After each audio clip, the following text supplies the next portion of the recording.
Olá, TVJC no ar. Bom dia, boa tarde, boa noite, obrigado pela audiência. Este é mais um programa do portal JC, mais precisamente da TVJC.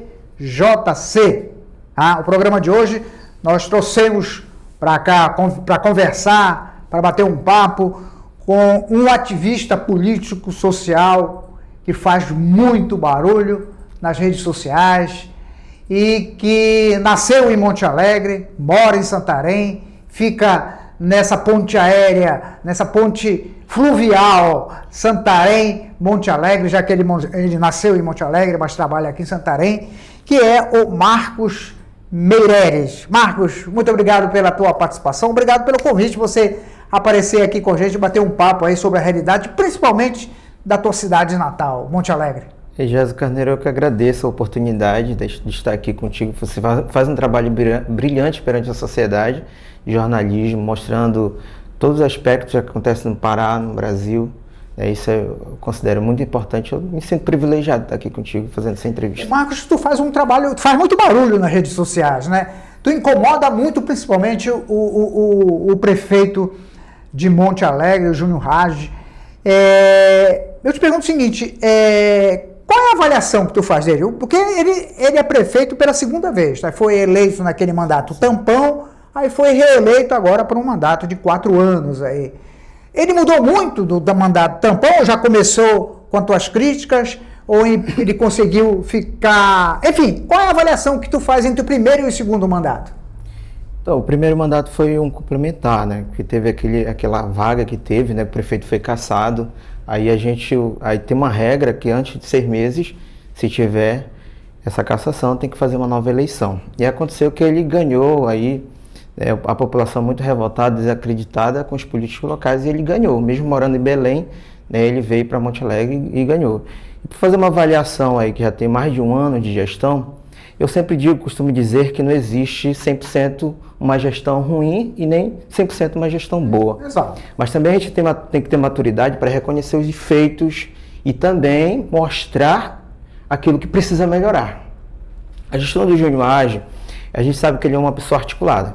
Ele passou 16 anos como deputado estadual, ele tem acesso à LEPA, ele tem acesso aos deputados federais, isso é importante. Ele articula muito bem.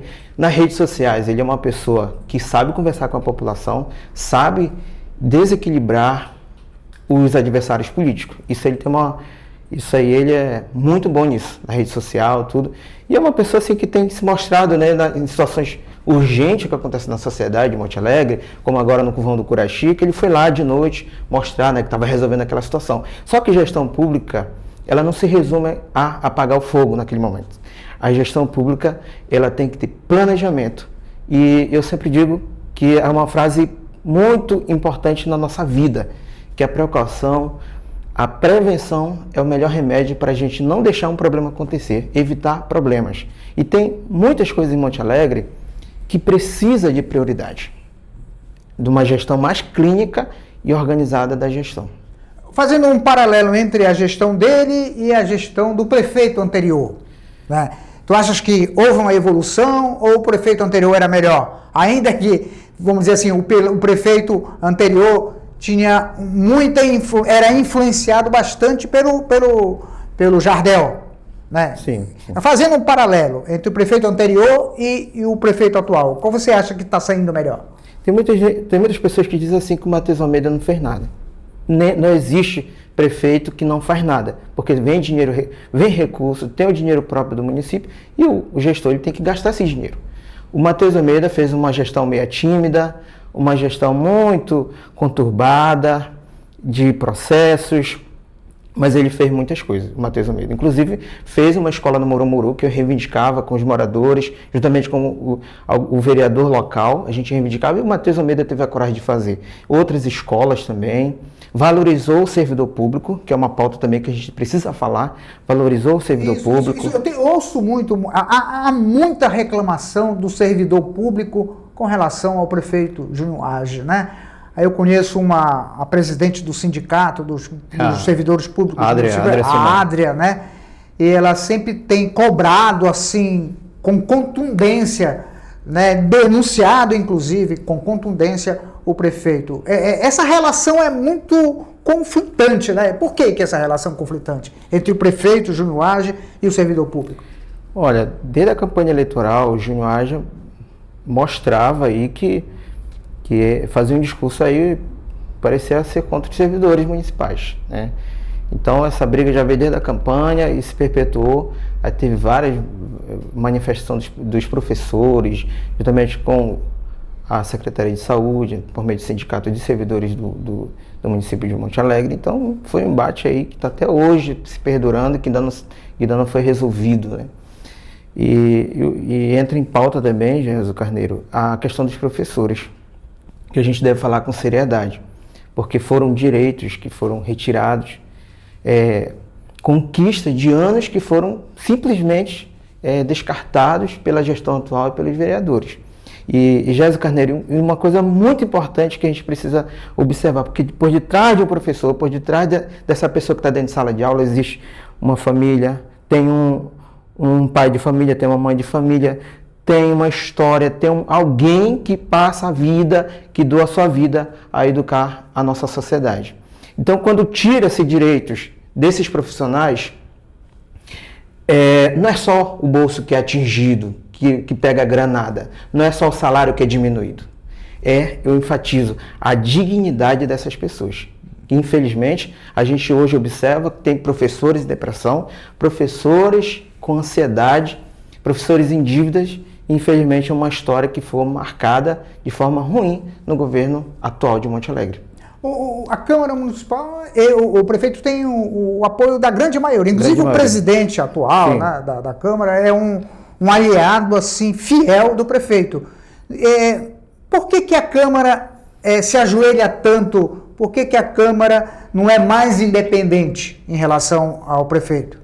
Pois é um princípio básico da Constituição Federal que dá aos poderes essa independência. Infelizmente, em Monte Alegre, há essa pouca independência e muita submissão, eu vejo desse ponto de vista, né? Eu não sei se é interesse próprio, porque a gente tem no Brasil, Jesus Carneiro, uma política eleitoreira.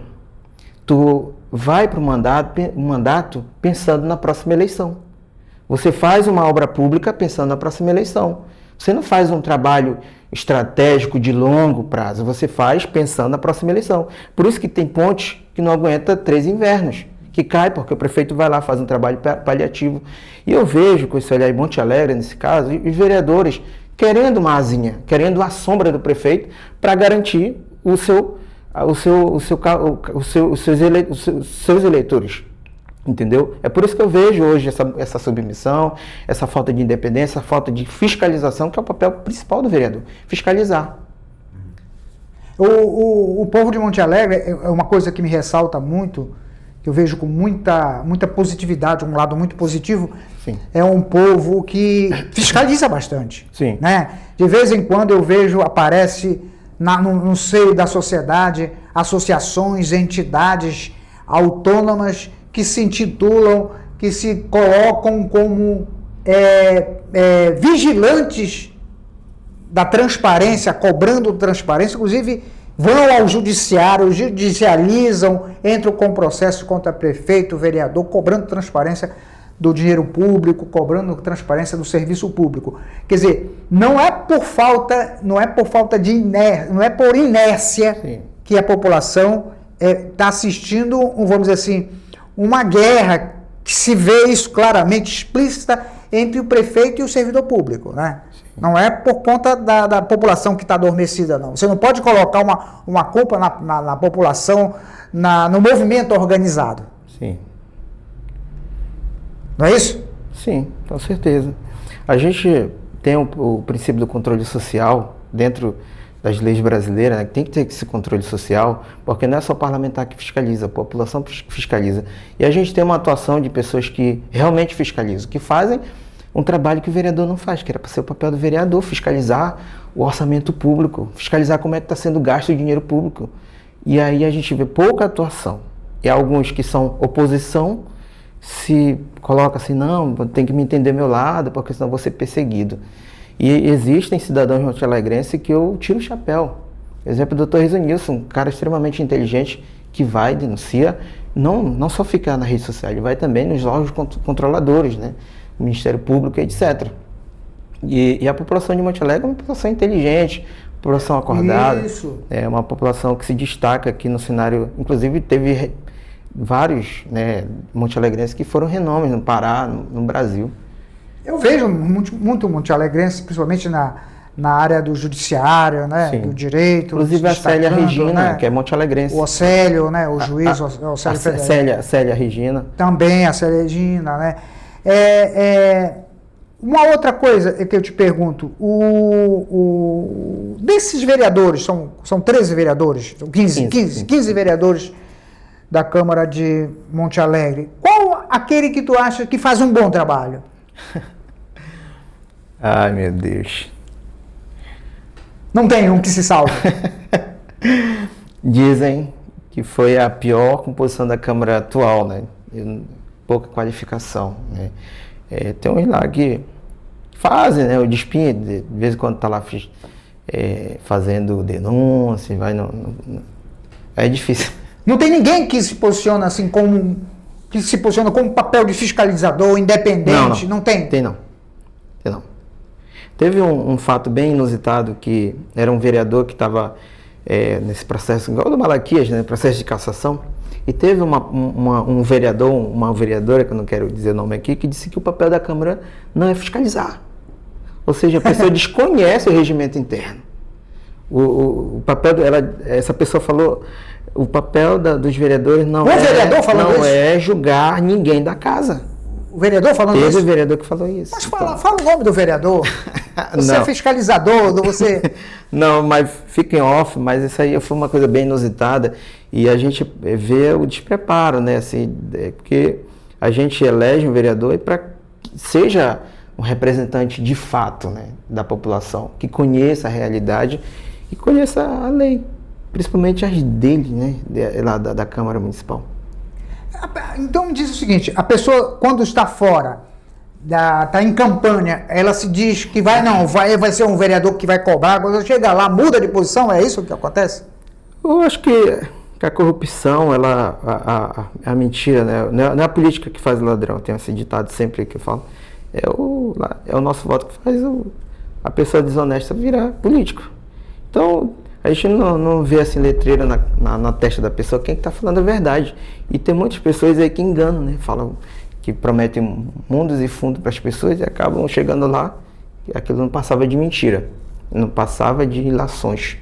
Né? Então, tem muito isso. Não é só em Monte Alegre, não. Marcos, o teu posicionamento não é antipolítico, não és contra a política. Eu percebo isso nos teus vídeos, nas tuas posições nas redes sociais, que tu não é um cara o antipolítico, o antissistema, todo político é corrupto. Eu percebo bem, as tuas críticas são bem direcionadas, são bem responsáveis, né? Inclusive, eu costumo, sempre que tu coloca algumas coisas, eu costumo sempre parar, ouvir, ver as tuas análises, e elas são muito ponderadas aí. Tu já foste candidato a algum cargo político? Sim, eu fui candidato em 2024. 2024 foste? Não tive êxito. A vereador? Exatamente. Foste candidato a vereador por qual partido? PSOL. Né? Então tu és mais da esquerda. Sim, né? Com certeza.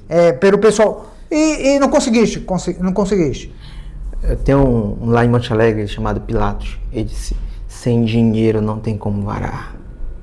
Porque a maioria dos candidatos que já foram eleitos acostumaram a população mal. Então, sem dinheiro, não tem como. E eu não sei mentir para a pessoa, prometer uma coisa que eu não vou cumprir. E eu não sei por que as pessoas gostam disso, de vereadores que prometem coisa que não cumprem. E a nossa população, Jéssica, é uma população carente, pobre. Quando um candidato chega com uma senhora que está precisando de uma cirurgia, precisando de um exame, ele paga, aquela mulher vai ficar fidelizada a ele, vai ser uma mulher mais agradecida do mundo. Então a Câmara reflete exatamente o que a população está querendo hoje.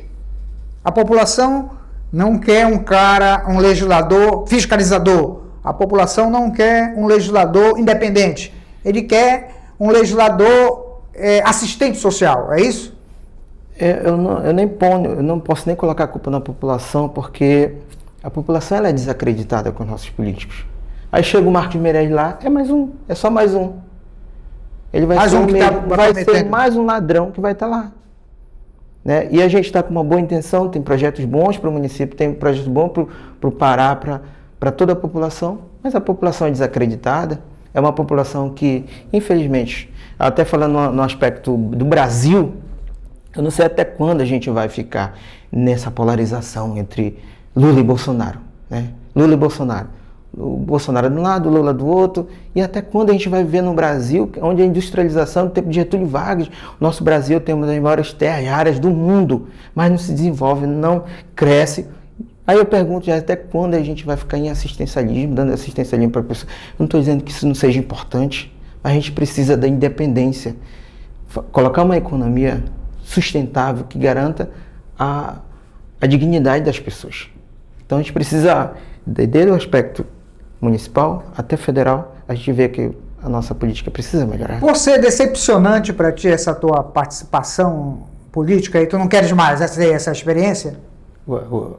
Para me candidatar? Tu não quer? Eu vou colocar meu nome à disposição.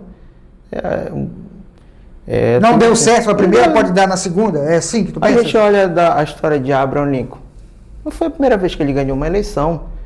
Né? Tem outros históricos aqui no Brasil também, que a gente não pode desistir. Eu tenho projetos bons, já. Tu só pode mudar a história de a palavra mudar. Não é? Tem que mudar. Tem muitas pessoas que vai vir até clichê. Mas se tu quer realmente uma mudança de paradigma, do status quo, mudar isso, você precisa estar inserido nisso. Então, eu acredito que eu tenho um potencial, acredito que eu posso fazer muito pela população. Até porque eu nasci lá, da pobreza, lá no setor 9, né? Hoje eu trabalho no Poder Judiciário. Então, isso é uma conquista assim, que eu devo, né, trazer para a população. Meus conhecimentos jurídicos, como professor e etc. Então, eu vou colocar meu nome à disposição.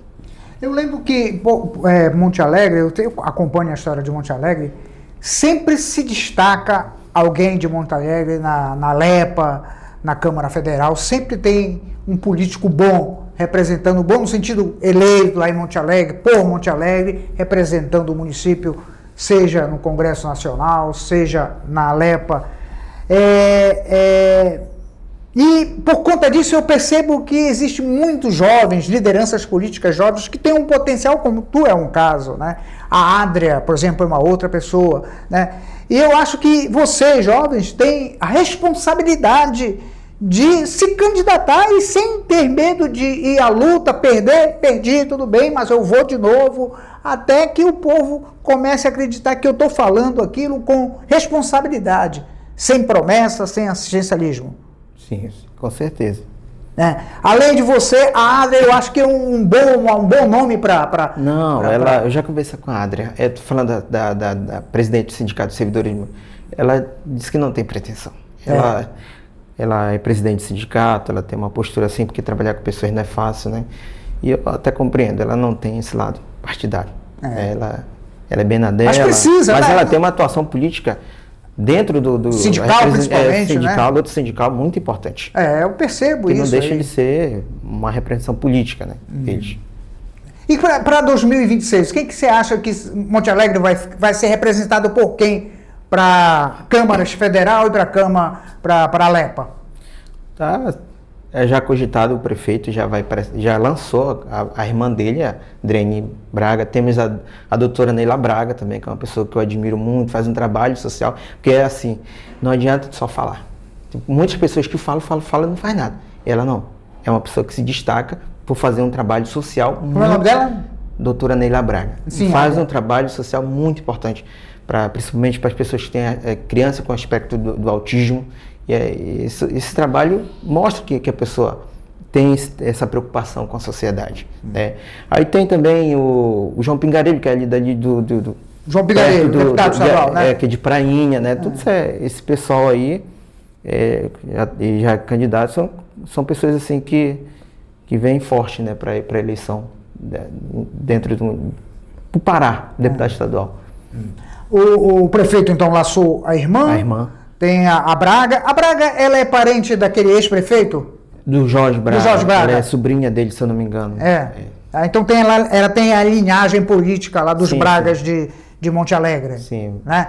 E você acha que é possível eleger um desses aí para Lepa? É possível sim. Possível sim. O pessoal tá, vamos dizer assim, está antenado, está sintonizado nessas candidaturas. Porque é importante, eu acho que um município do tamanho de Monte Alegre, ele tem a responsabilidade de eleger alguém de lá para ser representante de Monte Alegre. Sim. Porque é muito melhor você eleger um cara lá de Monte Alegre, eleger um cara de Santarém, porque todo final de semana vai estar lá. E estando lá, você tem mais condições de cobrá-lo e vai lá todo final de semana do que você eleger alguém que é lá do sul do Pará, que vai lá apenas num voo lá, pegou um cabo eleitoral e foi embora. É verdade. Né? O povo tem que ter a população precisa ter essa responsabilidade também pelo destino do município, politicamente falando. É verdade. Né? E você acha que, por exemplo, a nível federal, alguém representa bem Monte Alegre? Não. Candidatura? Tem alguma candidatura? Não. Monte Alegre não. Temos da região. Da região? Da região a gente tem. Mas de Monte Alegre não. Não. Outra coisa que me chamou a atenção essa semana de ti, Marcos, foi uma denúncia que tu fizeste de uma abordagem policial, inclusive uma denúncia com vídeo, né? A gente vai colocar o vídeo aí para você assistir, onde aparece um PM ou um grupo de PMs, né? Mas batendo o cacete, batendo mesmo de uma maneira assim estúpida, uma pessoa que já estava praticamente dominada, uma pessoa que praticamente já estava sob o amparo do Estado, né? Uhum. E ainda assim continuou sendo violentado, batido, sofrendo violência de graça por parte dos policiais. Como é que chegou essa denúncia nas tuas mãos? E ela repercutiu muito, né? Sim. Primeiramente, eu deixar claro aqui que eu não sou contra a polícia. Na verdade, a nossa polícia ela tem um papel extremamente importante na segurança pública. Tá? E tem muita gente que diz assim, policial militar, né? É a polícia militar. Aí tem muita gente que diz assim, tu tá defendendo bandido. Isso é mentira, eu não defendo ninguém. Comete o erro, a pessoa tem que responder por aquilo. E esse vídeo ele foi muito repercutido na rede social, muitos comentários, mais de quase 80 mil visualizações, né? E o que eu quero deixar claro? Não foi o que o cara... Disseram que o rapaz que foi abordado lá cometeu desacato. Nem conheço a pessoa ainda. Mas a questão foi a abordagem policial. A abordagem, porque a pessoa estava sob a custódia do Estado, algemada. Inclusive, o STF já disse que até o uso da algema tem que ter limite. E a nossa Constituição Federal, no artigo 5º, inciso 3, diz que ninguém será submetido a tortura e nem a tratamento desumano ou degradante. Então, não é eu que estou dizendo, é a lei. Quando, a partir daquele momento, está sob algema, o cara está lá algemado. Está sob a custódia do Estado. Aí o policial, Gésio Carneiro, o policial chega lá, bate com a cabeça do cara contra a viatura, meu irmão, pelo amor de Deus. Aí, não, o cara é bandido. Eu vi, alguém me falou da família dele que ele não é bandido, é um trabalhador, pescador, tudo. E aí, que fosse? Nem que fosse aquela força utilizada, que a força deve ser utilizada quando for necessário e proporcional, aí sim. Né? Mas aí, quando usa-se a força desproporcional, exagerada, isso não é mais procedimento, isso aí já é abuso. E qual foi a consequência? Tu já dimensionaste o que vai ser tratado? A polícia militar tem corregedoria, sim, a polícia militar tem a sua, no seio da sua corporação, alguém que pode investigar se houve ou não excesso, elas te procuraram, a consequência disso? Depois dessa repercussão do vídeo, né, o Ministério Público tomou conhecimento e fez uma notícia de fato de ofício, notificou a polícia, o batalhão da Polícia Militar de Monte Alegre, eu acredito também pediu também para levar esse conhecimento à corregedoria, né, para verificar o que realmente aconteceu, né, a postura do policial de bater, socar o rapaz lá, o senhor, sem necessidade. Marcos, uma última pergunta.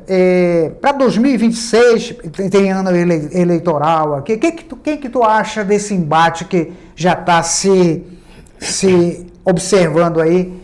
Lula e Flávio Bolsonaro. Quem é que tu achas que... O que tu acha desse embate? Outra vez nós vamos ter uma luta ferrenha entre extrema-direita e uma esquerda mais... a esquerda, que é a esquerda do PT, a esquerda do Lula. Quem que tu achas que pode sair vencedor agora? Eu sou de esquerda, mas não sou cego. Eu acho que esses dois... Flávio, o que tem Projeto Brasil, gente? Pelo amor de Deus. E o Lula... já é um político que não serve mais para o Brasil. O Brasil não se desenvolve, Jesus. Então, infelizmente vai polarizar. E o Lula tem a máquina na mão. Provavelmente ele vai ser o nosso, de novo, presidente da República. Mas eu queria despertar a sociedade para a gente escolher alguém diferente. Alguém novo, sair dessa polarização. Eu sou de esquerda porque eu defendo o trabalhador. Aí o pessoal de esquerda, o pessoal confunde as coisas de esquerda. Mas a esquerda, esse termo esquerda e direita surgiu lá na Revolução Francesa em 1789. Sentava no parlamento na França, o pessoal que estava de direita defendendo o burguês, que detinha um poder aquisitivo, o dinheiro concentrado, e do lado da esquerda o trabalhador, reivindicando a diminuição da hora de trabalho, de jornada de trabalho, salário, maternidade, aposentadoria e dignidade para o trabalhador. É por isso que esse termo, por isso que eu uso para mim, que eu sou de esquerda, porque eu defendo o trabalhador, defendo a empregada, defendo esse pessoal. Mas quem seria a tua opção? Se não sou Flávio... Olha, eu observo muito o Aldo Rebelo. O Aldo Rebelo ele é nacionalista. A gente precisa de alguém nacionalista de verdade. Eu observo ele escreveu um livro, ainda não tive a oportunidade de ler esse livro, O Quinto Movimento, mas eu acredito que é um cara interessante para o Brasil. Muito obrigado pela tua participação aqui e mande notícia para a gente sempre, que eu acompanho sempre o teu trabalho lá nas redes sociais, e quando tiver notícias importantes aqui, a gente vai te trazer aqui para te fazer as análises aí, principalmente de respeito ao Monte Alegre. Obrigado pela tua participação. Nada, Jesus, eu que agradeço. Obrigado você pela participação, obrigado você pela audiência. Todas as semanas nós estamos aqui trazendo um convidado, uma convidada, para a gente conversar, debater sobre política, ativismo social, sobre sociedade, sobre sindicato, tá? Toda semana eu vou lhe aguardar aqui na TV JC. Tchau!